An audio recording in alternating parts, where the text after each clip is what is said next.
இன்னைக்கு 16வது IPL match Lucknow super giant அணிக்கும் மும்பை இந்தியன்ஸ் அணிக்கும் லக்னோ அவங்க ஹோம் கிரவுண்டில் பரபரப்பாக ஆட்டம் நடந்திருந்தது.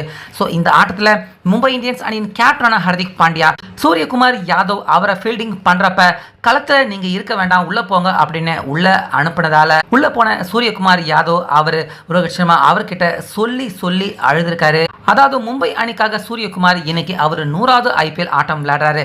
ஸோ ஏற்கனவே ரோஹித் சர்மா அவர் காலில் அடிபட்டிருக்கு அப்படிங்கிறதால ஸ்குவாட்லேயே ரோஹித் சர்மா அவர் இல்லை.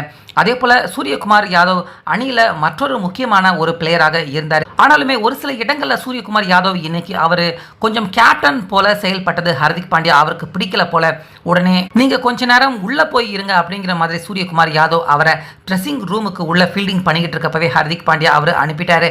இதனால் உள்ளே போன சூரியகுமார் கொஞ்ச நேரம் ரோஹித் சர்மா அவர்கிட்ட தன்னை வெளியே அனுப்பின ஹர்திக் பாண்டியா அவரை பற்றி சொல்லி எழுதியிருக்காரு. ஸோ அதுக்கப்புறமா டைம் அவுட்டின் இடைவேளை அப்போ ரோஹித் சர்மா அங்கே வந்து ஹர்திக் பாண்டியா அவர்கிட்ட ஏதோ பேசியிருக்காரு. அதுக்கப்புறமா கடைசி ஓவர் அப்பதான் மீண்டும் சூரியகுமார் யாதவ் அவர் மைதானத்துக்கு உள்ள வர முடிஞ்சது. ஸோ இது எல்லாத்தையும் பார்க்குறப்ப ஹர்திக் பாண்டியா இன்னும் அவர் கடந்த ஆண்டு நம்ம பார்த்த ஒரு மோசமான ஹர்திக் பாண்டியா அப்படிங்கிற மாதிரி தான் தெரியுது.